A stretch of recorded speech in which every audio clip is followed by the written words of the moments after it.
Hello and welcome to Sakshi TV. Bitcoins fraud కేసులో శిల్పా శెట్టి ఫ్యామిలీకి enforcement directorate shock ఇచ్చింది. దాదాపు 6,600 కోట్లకు సంబంధించిన ఈ స్కామ్ లో శిల్పా శెట్టి ఆమె భర్త రాజ్ కుంద్రాకు సంబంధించిన ఆస్తుల్ని ఈడీ అటాచ్ చేసింది. ఈ మేరకు సోషల్ మీడియాలో సమాచారాన్ని పోస్ట్ చేసింది. బిట్కాయిన్లతో మోసాలకు సంబంధించిన మనీ లాండరింగ్ కేసులో ఎన్ఫోర్స్మెంట్ డైరెక్టరేట్ దర్యాప్తు ముమ్మరం చేసింది.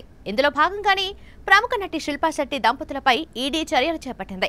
ఆమె భర్త రాజ్ కుంద్రాకు చెందిన 97.79 కోట్ల స్థిర చరాస్తులను అటాచ్ చేసింది.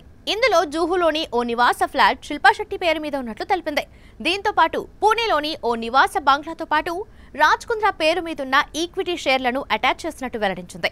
ముంబైకి చెందిన వేరియబుల్ ప్రైవేట్ లిమిటెడ్ అనే సంస్థ 2017లో గెయిన్ బిట్కాయిన్ పోమ్జీ స్కామ్ ను నిర్వహించింది. ఇందులో భాగంగా బిట్కాయిన్లలో పెట్టుబడులు పెడితే నెలకు 10% లాభాలు వస్తాయని ఆశ చూపి మల్టీ లెవెల్ మార్కెటింగ్ పద్ధతిలో ఏజెంట్ల ద్వారా ముంబై, ఢిల్లీలో అమాయకుల నుంచి 6,600 కోట్లు వసూలు చేశారు. ఈ మోసం బయటపడటంతో సంస్థ దాని ప్రమోటర్లపై ఈడీ కేసు నమోదు చేసి దర్యాప్తు చేపట్టింది. ఈ స్కామ్ మాస్టర్ మైండ్ అయిన అమిత్ భరద్వాజ్ నుంచి రాజ్ కుంద్రా 285 బిట్కాయిన్లను తీసుకున్నట్లుగా ఈడీ పేర్కొంది.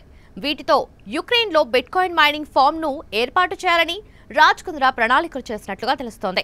ఈ కాయిన్లు ఇప్పటికీ అతడి వద్ద ఉన్నాయని, ప్రస్తుత మార్కెట్ ప్రకారం వాటి విలువ 150 కోట్లకు పైనే ఉంటుందని వెల్లడించింది. ఈ క్రమంలోనే కేసు దర్యాప్తులో భాగంగా రాజ్ కుంద్రా ఆస్తులను అటాచ్ చేసింది.